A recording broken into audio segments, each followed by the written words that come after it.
Hi guys. National education policy జాతీయ విద్యా విధానాన్ని తమిళనాడు గవర్నమెంట్ అయిన డిఎంకే గవర్నమెంట్ విభేదిస్తుందని మనకు తెలుసుగా, కానీ దానిపై వాళ్ళు డిఎంకే గవర్నమెంట్ తమిళనాడు గవర్నమెంట్ ఇప్పుడు ఒక సరికొత్త విధానాన్ని అంటే మాట కొత్తగా చెబుతుంది. దానికి వాళ్ళు పాజిటివ్ రియాక్ట్ అవుతున్నారని మనకు అనిపిస్తుంది. అసలు ఇది ఎన్ఏపి జాతీయ విద్యా విధానం నేషనల్ ఎడ్యుకేషన్ పాలసీ అంటే ఏంటి చూద్దాం. ఫస్ట్ నేషనల్ ఎడ్యుకేషన్ పాలసీ 2020 దీన్ని కేంద్ర ప్రభుత్వం 21వ శతాబ్దానికి గాను 21st సెంచరీ కానీ తీసుకొచ్చింది. దీని ద్వారా భారతదేశంలో ప్రతి ఒక్కరికి 3 సంవత్సరాల నుంచి 18 సంవత్సరాల వరకు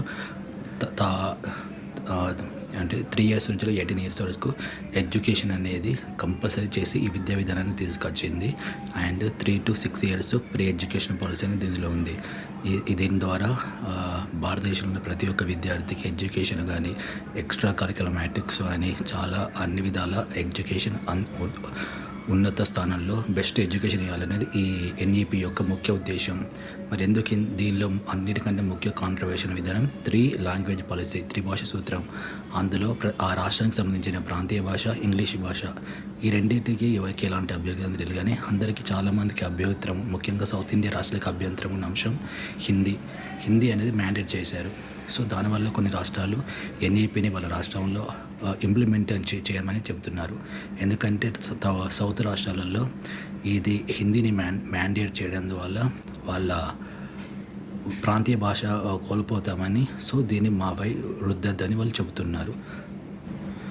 దీన్ని సౌత్ ఇండియాలో అన్ని రాష్ట్రాలు అపోజ్ చేస్తున్నప్పటికీ ఆంధ్రప్రదేశ్లో ఉన్న ఇండియా గవర్నమెంట్ ఒక రకంగా సపోర్ట్ చేయాల్సి వచ్చింది. ఆంధ్రప్రదేశ్లోని పార్టీలు, అక్కడ ఉన్న నాయకులు వీటిపై పాజిటివ్గా స్పందిస్తున్నారు. అంతేకాకుండా కేంద్రంలో ఉన్న బీజేపీ పార్టీ దీన్ని పాజిటివ్గా స్పందిస్తుంది. అండ్ ఆంధ్రప్రదేశ్లో ఉన్న నాయకులు చెప్తున్నారు, మీ తమిళ సినిమాలను హిందీలో ఎందుకు డబ్బు చేస్తున్నారు, ఎందుకు అక్కడి నుంచి కలెక్షన్స్ తీసుకుంటున్నారు. దీనిపై ఇప్పుడు తమిళనాడు గవర్నమెంట్ పాజిటివ్గా సంబంధించి వాళ్ళు చెప్పింది ఏంటంటే, వారు క్లారిఫికేషన్ వివరణ ఇచ్చారు. మేము హిందీ అనే భాషకు వ్యతిరేకం కాదు, ఇష్టానుసారం విష్ఫుల్గా హిందీ నేర్చుకుంటే ఎవరికి అభ్యంతరం లేదు. ఒకవేళ ఎవరైనా ఇష్టానుసారంగా వాళ్ళ ఇష్టం ప్రకారం హిందీ నేర్చుకుంటే వాళ్ళకు మేము హిందీ క్లాసులు కూడా నిర్వహిస్తున్నాము. దానికి మేము వ్యతిరేకం కాదు. హిందీని మ్యాండేట్ చేసి హిందీని మాపై రుద్దితే మా ప్రాంతీయ భాష అయిన తమిళ కానీ మిగతా భాషలు మాకు నష్టం జరుగుతుంది. కాబట్టి దీనిపై మేము అభ్యంతరం చెబుతున్నామని వాళ్ళు చెప్పారు. ఇలా క్లారిఫికేషన్ ఇచ్చారు. డిఎంకే పార్టీకి సంబంధించిన వాళ్ళ అఫీషియల్ స్పోక్స్ పర్సన్ దీనిపై క్లారిటీ ఇచ్చారు.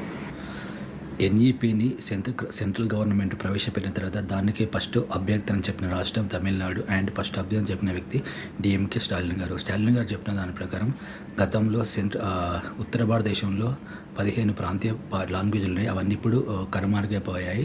ఓన్లీ హిందీనే చెల్లమని అవుతుందని వాళ్ళు చెబుతున్నారు. అండ్ దీనిపై రీసెంట్గా తెలంగాణ గవర్నమెంట్ కానీ కర్ణాటక గవర్నమెంట్ కూడా అభ్యంతరం చెప్పాయి. మన సౌత్ రాష్ట్రాల ప్రభుత్వాలు ఏం చెబుతున్నాయంటే, ఒకవేళ నార్త్ ఇండియాలో కూడా మన తెలుగు ప్రాంతీయ భాషను అక్కడ మ్యాండేటరీ చేస్తారని.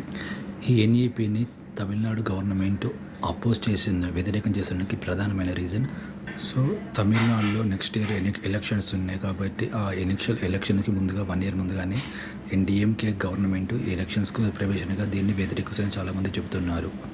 అండ్ తమిళనాడులో ప్రస్తుతం డిఎంకే పార్టీకి వ్యతిరేకంగా ఉందని అక్కడ, అందుకోసానికి డిఎంఏ పార్టీ అక్కడ మళ్ళీ గెలవాలని దీనికి హిందీ భాషను అపోజ్ చేస్తుందని చాలామంది ఈ ఎన్ఈపి విధానాన్ని, నేషనల్ ఎడ్యుకేషన్ విధానాన్ని అపోజ్ చేసిందని చాలామంది విశ్లేషకులు చెబుతున్నారు. చాలామంది విశ్లేషకులు చెబుతున్నది ఏంటంటే, హిందీ అనేది జాతీయ భాష, నేషనల్ లాంగ్వేజ్ కాబట్టి దీన్ని మ్యాండేటరీ చేస్తే తప్పేం లేదంటున్నారు. కానీ కొంతమంది విశ్లేషకులు చెబుతున్నవారు, సౌత్ ఇండియా వాళ్ళు చెబుతున్నవారు ప్రకారం హిందీకి మన రాజ్యాంగంలో కానీ మన ఎలాంటి ఆర్టికల్స్లో కానీ ఎలాంటి జాతీయ హోదా, నేషనల్ లాంగ్వేజ్గా అధికారికంగా ఇంకా నిర్ణయించలేదు. హిందీ అనేది కేవలం దేశంలో ఎక్కువ మంది వాడే, అత్యధికంగా వాడే పెద్ద లాంగ్వేజ్, ప్రైమరీ లాంగ్వేజ్ కాబట్టి దాన్ని అందరూ నేషనల్ లాంగ్వేజ్ అనుకుంటున్నారు. కానీ అధికారికంగా హిందీకి ఇంతవరకు ఇలాంటి జాతీయ హోదా లేదని చాలామంది చెబుతున్నారు. ఇది హిందీకి సంబంధించిన జరుగుతున్న కాంట్రవర్సీ. నాకు తెలిసి నార్త్ ఇండియాలో కూడా ఉత్తర భారతదేశంలో కూడా ఒరిస్సాకి ఒరియా లాంగ్వేజ్ ఉంది, వెస్ట్ బెంగాల్కి బెంగాలీ లాంగ్వేజ్ ఉంది, మహారాష్ట్రకి మరాఠీ లాంగ్వేజ్ ఉంది.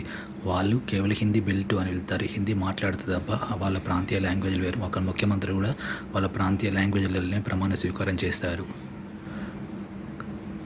కాకపోతే హిందీ అనేది బీజేపీ అధికారంలోకి రాకముందు 1993-98కి ముందు కూడా ఉంది. మన తెలుగు రాష్ట్రాల్లో తెలుగు, హిందీ, ఇంగ్లీష్ అనేది ఫస్ట్, సెకండ్, థర్డ్ లాంగ్వేజ్లో ఎప్పటినుంచో ఉంది. ఇది మన తెలుగు రాష్ట్రాలకు ఒక కొత్త ఏమి కాదు.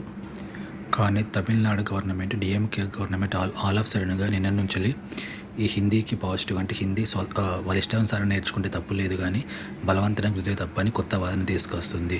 సో ఇప్పుడు మన సౌత్ ఇండియా రాష్ట్రాలైనా మిగతా రాష్ట్రాలు వీటిపై ఎలా స్పందిస్తాయో చూడాలి. సో హిందీ అనేది ఒక లాంగ్వేజ్గా చూస్తారా, లేకపోతే దీన్ని ఒక వివాదం చేస్తారో చూడాలి. నెక్స్ట్ ఇయర్ తమిళనాడుతో పాటు కేరళ అండ్ వెస్ట్ బెంగాల్ కూడా ఎన్నికలు ఉన్నాయి. కానీ వెస్ట్ బెంగాల్, కేరళ ప్రభుత్వాలు, అక్కడ పార్టీలు, కమ్యూనిస్టు పార్టీలని, తృణమూల్ కాంగ్రెస్ కానీ వీటిపై ఎలాంటి పొలిటికల్ కామెంట్స్ కానీ, కాంట్రవర్సీ కానీ, ఇంప్లిమెంటేషన్ గురించి ఎలాంటి మాట్లాడదాం. కేవలం తమిళనాడులోని డిఎంకే పార్టీ మాత్రమే మాట్లాడుతుంది. ఇది కొంచెం వరకు చాలామందికి ఆశ్చర్యం కలుస్తుంది. ఈ డిఎంకే పార్టీ ఎందుకు ఇంత అతిగా స్పందిస్తుందని చాలామంది చెబుతున్నారు. సో ఈ ఎన్ఈపీ, నేషనల్ ఎడ్యుకేషన్ విధానం, ఈ జాతీయ విద్యా విధానం అనేది ఈ ఒక్క భాష అని ఒకటి చేర్చడం వల్ల ఇంతవరకు కాంట్రవర్సీ అయింది. సో ఇది ఏమవుతుందో చూద్దాం. ఇది ఇప్పటివరకైతే ప్రస్తుతం అయితే తమిళనాడు గవర్నమెంట్ స్వతహాగా ఎవరికి వాళ్ళు ఇష్టానుసారం నేర్చుకుంటే ఎలాంటి అభ్యంతరం లేదని చెప్పింది. కాకపోతే మ్యాండేటరీ చేసి మాపై బలవంతంగా రుద్దితే దీన్ని వ్యతిరేకిస్తాం, ఇంప్లిమెంటేషన్ చేయమని చెప్పింది. This is regarding this NEP, national education విధానం గురించి my video. Thanks for watching this video.